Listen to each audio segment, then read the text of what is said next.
सृष्टि coaching YouTube channel में आपका स्वागत है। पहला प्रश्न देखिए, प्राचीन इतिहास में किस काल को स्वर्ण युग कहा जाता है? तो यहाँ पर पहला का जो है आंसर कौन हो जाएगा? गुप्त काल। गुप्त काल को स्वर्ण युग कहा जाता है। जैसे हम लोग जब मध्यकाल करेंगे तो चित्रकला का स्वर्ण युग किसे कहा जाता है? तो जहांगीर के काल को, भवन निर्माण में शाहजहां के काल को।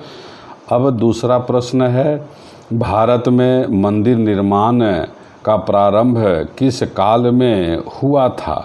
तो आंसर दूसरा का बी है, गुप्त काल में मंदिर का निर्माण प्रारंभ हुआ। जिस तरह से आपको पहले भी याद कराया गया है कि मूर्ति का निर्माण भारत में कब प्रारंभ हुआ, तो सिंधु घाटी सभ्यता में। सोना का सिक्का सर्वप्रथम किसने चलाया? मिनांडर ने। शुद्ध सोना का सिक्का सर्वप्रथम किसने कब चला? गुप्त वंश। अगला है, मंदिर निर्माण का कौन शैली प्रचलित था? तो भारत में मंदिर निर्माण के लिए नागर शैली, बेसर शैली और द्रविड़ शैली, यह तीनों जो है प्रचलित था। नागर शैली जम्मू कश्मीर से विंध्य पर्वत तक, बेसर शैली विंध्य पर्वत से कृष्णा नदी तक और द्रविड़ शैली कृष्णा नदी से कन्याकुमारी तक प्रचलित था। खजुराहो मंदिर का निर्माण किस शैली में हुआ है? तो यहाँ पर आपको ध्यान रखना है, ये आंसर है नागर शैली में निर्माण हुआ है। और खजुराहो मंदिर का निर्माण चंदेल वंश के शासकों ने किया था। यहाँ पर 64 योगिनी मंदिर, चतुर्भुज मंदिर, कंदरिया महादेव मंदिर काफ़ी महत्वपूर्ण है और यह तीनों परीक्षा में आता रहता है। अगला प्रश्न पे आइए, प्रयाग प्रशस्ति पत्र को कौशाम्बी से इलाहाबाद तक किस शासक ने लाया था? तो आंसर पाँचवा का ए है, अकबर। प्रयाग प्रशस्ति पत्र का ध्यान रखिएगा, दोनों प्रश्न आता है। पहले कहाँ था? तो पहले कौशाम्बी में था। वर्तमान में कहाँ है? तो इलाहाबाद, जिसका पुराना नाम प्रयाग था, और इसको यहाँ लाने का काम जो है अकबर ने किया था। चंद्रगुप्त द्वितीय का पश्चिमी भारत अभियान का जानकारी किस अभिलेख से मिलता है? तो आंसर होता है उदयगिरि अभिलेख से। चंद्रगुप्त द्वितीय को विक्रमादित्य भी कहा जाता है और यह गुप्त वंश का काफ़ी महत्वपूर्ण शासक था। इसे देवगुप्त, देवश्री भी कहा जाता है और यह समुद्रगुप्त का लड़का था। अगला प्रश्न पे आइए, चंद्रगुप्त विक्रमादित्य के समय चीन से कौन यात्री आया था? तो आंसर 7 का सी होता है, फाहियान आया था। चीन से आने वाला पहला यात्री फाहियान था, जबकि हुएनसांग हर्षवर्धन के समय भारत आया था। और इत्सिंग जो है 7वीं शताब्दी में भारत आया और इत्सिंग ने नालंदा विश्वविद्यालय का जानकारी दिया था। गुप्त वंश के प्रशासन का जानकारी किस पुस्तक से मिलता है? तो आंसर यहाँ पर 8 का डी है, नीतिसार। जैसे आता है कि मौर्य वंश के प्रशासन का जानकारी किस पुस्तक से मिलता है?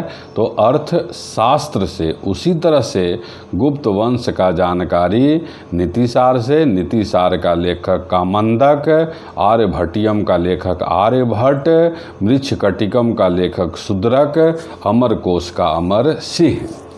गुप्त काल में सोना का सिक्का किस धातु में बनाया गया था? तो गुप्त काल में सोना, चांदी, तांबा, तो आंसर डी है, उपयुक्त सभी धातु में जो है सिक्का प्रचलित था। यह क्वेश्चन भी आपको याद कर लेना है कि भारत में सबसे अधिक सोना का सिक्का कब चला? तो इसका आंसर गुप्त काल होता है। फिर अगला है, शून्य का खोज या आविष्कार किसने किया था? तो आर्यभट्ट ने किया था और आर्यभट्ट का किताब का नाम आर्यभट्टियम है। और आर्यभट्ट के लिए क्वेश्चन आपको और याद करना है, यह खगोल विज्ञानी भी था और गणितज्ञ भी था। दशमलव का प्रारंभ कब हुआ? यह भी क्वेश्चन आता है। तो दशमलव का प्रारंभ गुप्त काल में हुआ था। गुप्त काल में समुद्रगुप्त के दक्षिण विजय को क्या कहा गया है? तो इसे धर्म विजय कहा गया है। और प्रयाग प्रशस्ति के अभिलेख से पता चलता है कि दक्षिण भारत के 12 राज्यों को समुद्रगुप्त ने पराजित किया था और इस विजय को धर्म विजय कहा जाता है। निम्न में से किसने सर्वप्रथम महाराजा धीराज का उपाधि धारण किया? तो आंसर यहाँ पर बी हो जाएगा, चंद्रगुप्त प्रथम। चंद्रगुप्त प्रथम के लिए एक प्रश्न और याद कर लीजिए। चंद्रगुप्त ने अपने राज्याभिषेक के याद में गुप्त संवत का प्रारंभ 319 ईस्वी में किया था, जैसे कनिष्क ने शक संवत का प्रारंभ 78 ईस्वी में किया था। अगला प्रश्न, चोल वंश के शासकों ने मंदिर निर्माण के किस शैली का प्रारंभ किया? तो प्रश्न 13 का आंसर सी होता है, द्रविड़ शैली। चोल शासकों के लिए एक और आता है, स्थानीय स्वशासन प्रशासन किसका विशेषता था? तो चोल वंश का। एक क्वेश्चन और याद कर लीजिए, नटराज मूर्ति का प्रारंभ निर्माण किसने सर्वप्रथम किया? तो चोल वंश के शासकों ने किया था। अगला है, नवरत्न का संबंध किस शासक से है? तो नवरत्न का संबंध चंद्रगुप्त द्वितीय या विक्रमादित्य कहते हैं। तो आंसर 14 का ए है। नवरत्न 9 विद्वान था, जिसमें कालिदास, धनवंतरी, अमर सिंह, बराहमिहिर, इस तरह से कई लोग थे। बराहमिहिर का किताब याद कर लीजिए, बृहत संहिता। मध्य एशिया से आने वाले हून आक्रमणकारी सर्वप्रथम किसके समय में आया था? तो आंसर होता है स्कंदगुप्त। स्कंदगुप्त का शासनकाल 455 ईस्वी से 467 ईस्वी है और हून आक्रमण का जानकारी भीटारी अभिलेख से मिलता है, भीटारी अभिलेख से। और हूनों पर विजय प्राप्त किया, यह जानकारी स्कंदगुप्त के जूनागढ़ अभिलेख से मिलता है। इसके बाद नालंदा विश्वविद्यालय का स्थापना किस शासक ने किया था? तो आप यहाँ ध्यान रखिएगा, कुमारगुप्त प्रथम।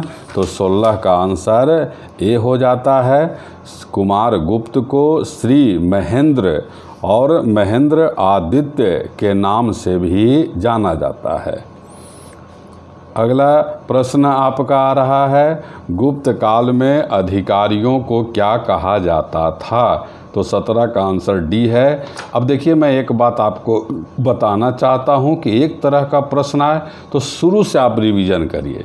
जैसे आपको याद कराया हुआ है कि उत्तर वैदिक काल में अधिकारियों को क्या कहा जाता था?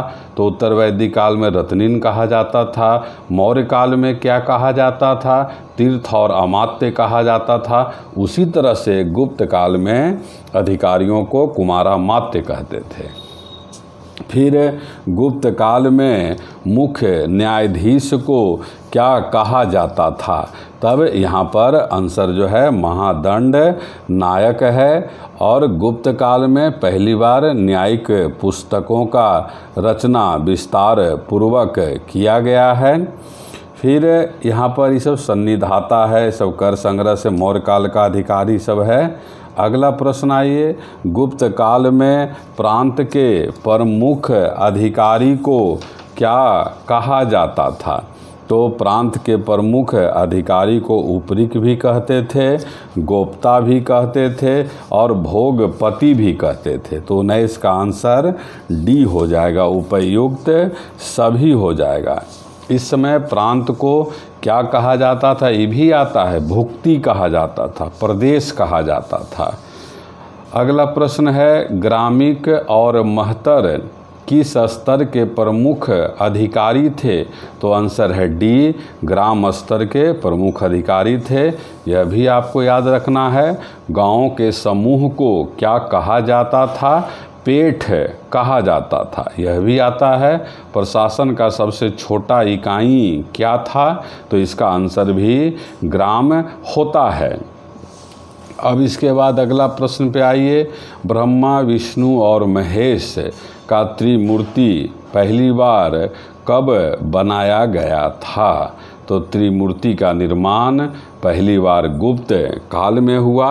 यहाँ यह भी याद कर लीजिए, अवतारवाद हिंदू धर्म में माना जाता है कि बुराइयों को समाप्त करने के लिए भगवान जन्म लेता है, तो अवतारवाद का प्रारंभ भी गुप्त काल में ही हुआ है। जैसे मंदिर निर्माण का प्रारंभ गुप्त काल में हुआ है। अगला है, ऑक्सफोर्ड ऑफ महायान बौद्ध किस विश्वविद्यालय का उप नाम है? तो आंसर यहाँ पर सी है, नालंदा विश्वविद्यालय को ही ऑक्सफोर्ड ऑफ महायान बौद्ध कहते हैं। यह भी क्वेश्चन आपको याद कर लेना है, महाजनपद में याद कराया गया है। भारत का सबसे पुराना विश्वविद्यालय कौन था? तो तक्षशिला विश्वविद्यालय, जो गांधार महाजनपद का राजधानी था। गुप्त काल का मुख्य व्यवसाय क्या था? कृषि। इस तरह का प्रश्न आपको बार बार याद करवा रहे हैं। सिंधु घाटी सभ्यता का मुख्य व्यवसाय व्यापार था। ऋग वैदिक काल का पशुपालन था। उत्तर वैदिक काल का कृषि था। अब यहाँ पर एक याद कर लेना है कि उत्तर वैदिक काल के बाद जो भी आ जाए, मौर्य वंश आ जाए, शुंग वंश आ जाए, मुख्य व्यवसाय उसका कृषि था। अगला क्वेश्चन, अमरकोश पुस्तक में कितने प्रकार के भूमि का उल्लेख है? तो प्रश्न 24 का आंसर ए है, 12। अमरकोश का लेखक याद करना है, अमर सिंह थे, और अमर सिंह चंद्रगुप्त द्वितीय विक्रमादित्य के नवरत्न में शामिल थे। अमरकोश से काफ़ी जानकारी गुप्त काल के बारे में मिलता है। अब आइए अगला प्रश्न, स्कंद गुप्त को किस स्तंभ लेख में शक्रोपम कहा गया है? इस तरह का उपाधि आपको याद रखना है। तो यहाँ पर आंसर ए है, कहोम अभिलेख। कहोम अभिलेख प्रयाग प्रशस्ति के लिए आपको याद कर लेना है। समुद्रगुप्त का जानकारी मिलता है। मंदसौर अभिलेख से आपको बताया गया रेशम बुनकर का जानकारी मिलता है। अगला क्वेश्चन है, किस गुप्तकालीन शासक को कविराज कहा जाता है?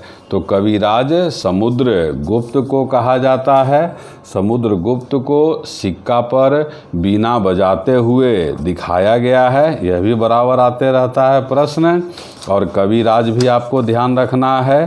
फिर इसके बाद एक और आपको याद रखिए कि श्रीलंका का शासक आया था बोधगया में, मंदिर का निर्माण किया।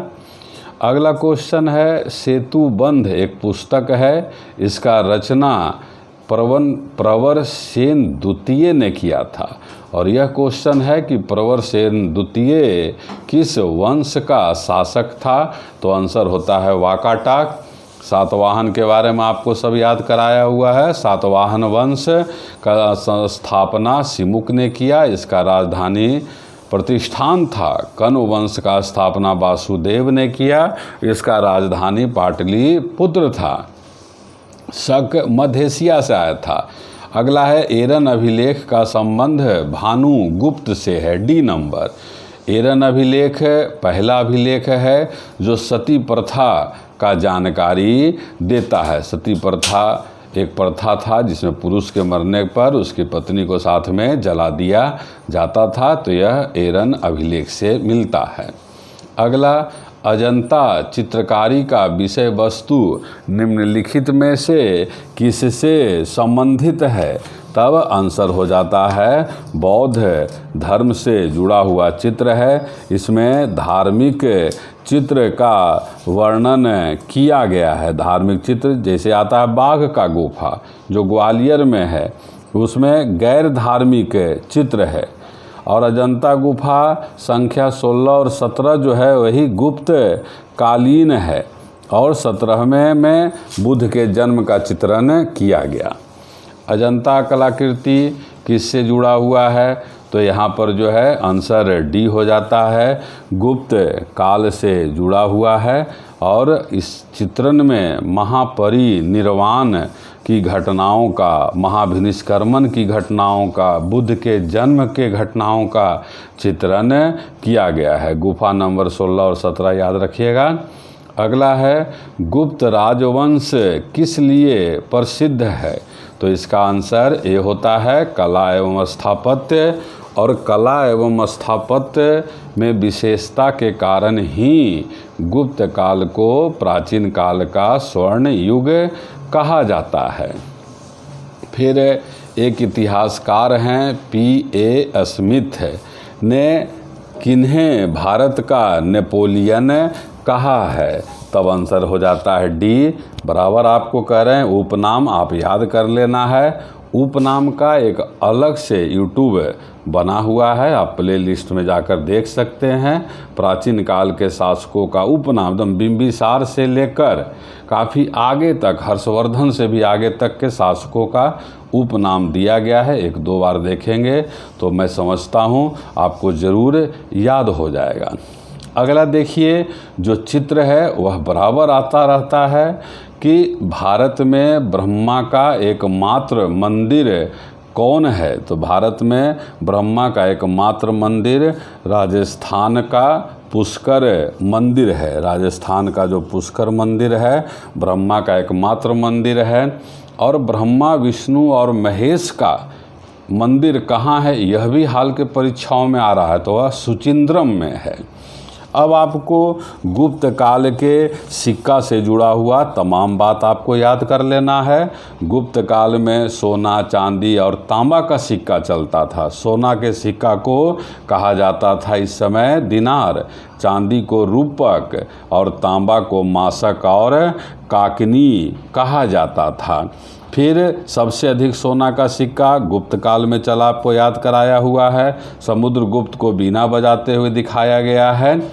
अगला जो है आपको ध्यान रखना है मंदिर से जुड़ा हुआ, और वह जो आप चित्र देख रहे हैं यह खजुराहो के मंदिर का चित्र है। खजुराहो के मंदिर का ध्यान रखिएगा कि यह नागर शैली में बना हुआ है। नागर शैली कहाँ पर चलित था? तो जम्मू कश्मीर से लेकर विंध्य पर्वत तक, और इसका निर्माण चंदेल वंश के शासकों ने किया था। यहाँ 3 मंदिर का चर्चा हम लोग किए हुए हैं।